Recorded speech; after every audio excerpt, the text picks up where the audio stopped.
Imagine showing up to your business one day, only to find the locks changed and everything you've built locked away, all because your landlord decided he hated you. That's the nightmare my friend faced with one of the nastiest commercial landlords in the city. But what if I told you, with a little clever lawyering and a massive, immovable bank vault, we turned the tables so hard he ended up begging for mercy? Stick around. This revenge is as heavy as 100 tons of steel. If you've ever felt the sting of a power-hungry bully trying to crush you under their boot, whether it's a boss, a landlord, or just some entitled jerk, and dreamed of that sweet moment when justice finally bites back, you're in the right place. Hit that like button if you're ready for some serious payback vibes. Subscribe for more Reddit revenge stories that hit you right in the feels, and let's dive into this tale of underdog triumph. Trust me, by the end, you'll be cheering.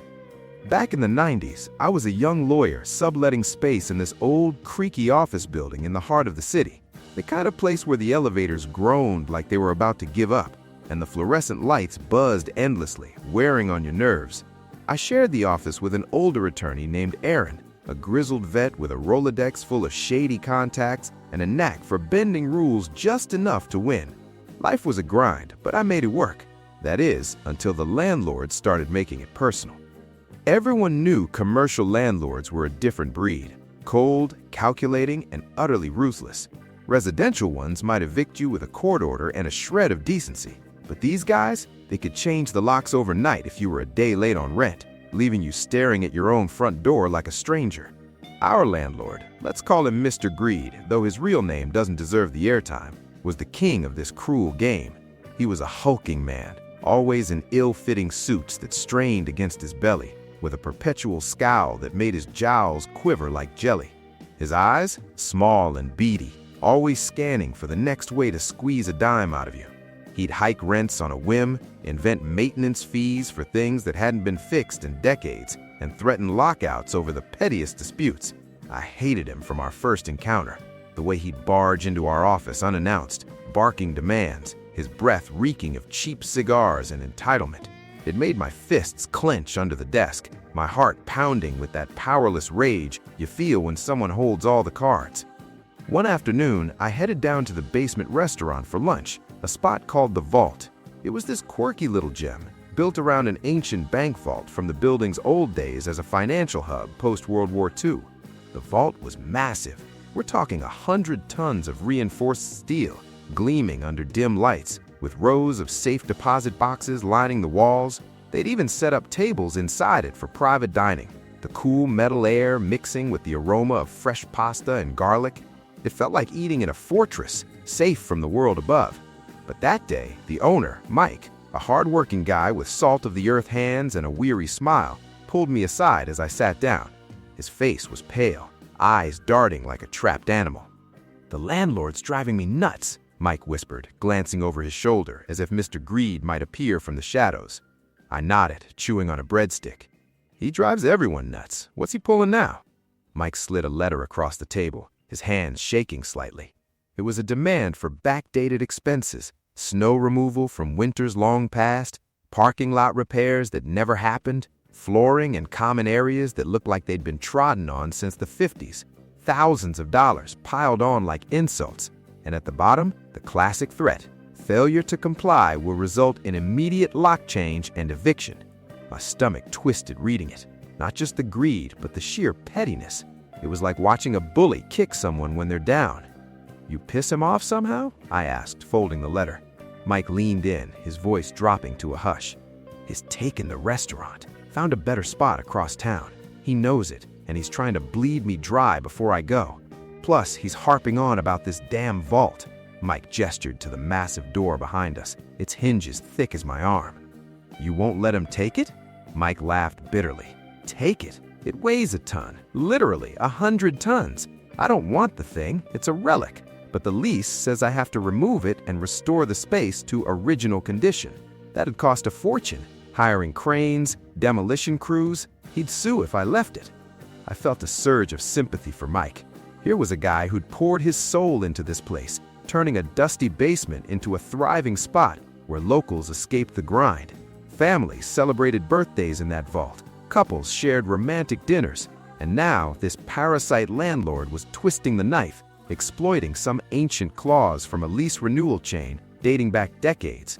It was unfair, infuriating, the kind of injustice that makes your blood boil, reminding you how the little guy always gets stepped on by those with power. "Send me the full lease," I said, finishing my meal. "I'll take a look." Back in the office, the document arrived, a monster stack of yellowed pages, clauses buried like landmines. Sure enough, Mike had inherited this mess from prior tenants, including a personal guarantee. He was on the hook personally. My mind raced, the hopelessness of it all, the way that Mr. Greed probably chuckled to himself, counting his unearned cash. I paced to the office, fists clenched, imagining Mike's family suffering, his dreams crumbling. That's when the anger flipped to resolve, that fire in your gut when you decide, enough, this ends now. I called Mike. "I can save you, but it'll cost. $5,000 for legals, another $1,000 for the agent." "Agent? What kind?" "Real estate. Trust me." The check arrived certified, Mike's desperation etched in every hurried signature. I turned to Aaron. "Need a real estate agent, the kind who doesn't ask too many questions." Aaron grinned, flipping his Rolodex. "Pulling one of your stunts?" He knew me, my history of clever loopholes, the thrill of outsmarting bullies. The agent was a slick operator, and we hashed out the plan. A few days later, at lunch in the vault, Mike and I huddled in the vault room itself, the heavy door nearly shut, muffling the outside world. Pasta steamed on our plates, red wine swirling in glasses, but tension hung thick as the steel walls. "We're making a demand on the landlord," I said, sliding him a document. "Demand? For what?" "Release of all equipment, ovens, freezers, everything, and the vault. We insist he let you remove it within 7 days." Mike's eyes widened. "Reverse psychology? You think he'll bite?" "We'll see. He's had the demand a couple days already." Mike dropped his glass, shatter, wine spilling like blood on the marble. "You already sent it?" We marched to Mr. Greed's table. He was devouring a rack of lamb, grease dripping down his chin, hands tearing meat like a savage.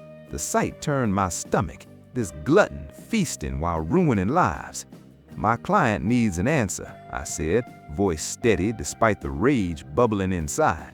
Mr. Greed looked up, chewing noisily. "Your client can forget the vault. It's mine now." Shock hit Mike like a punch. My feigned surprise masked an inner smirk. "But you can't." "I can do what I want," he snarled, laughing, a wet mocking sound that echoed. "Sue if you like." By day's end, his letter arrived. Formal claim on the vault. Mike stared. "How?" "Trade secret," I winked, but inside triumph stirred, the first crack in his armor.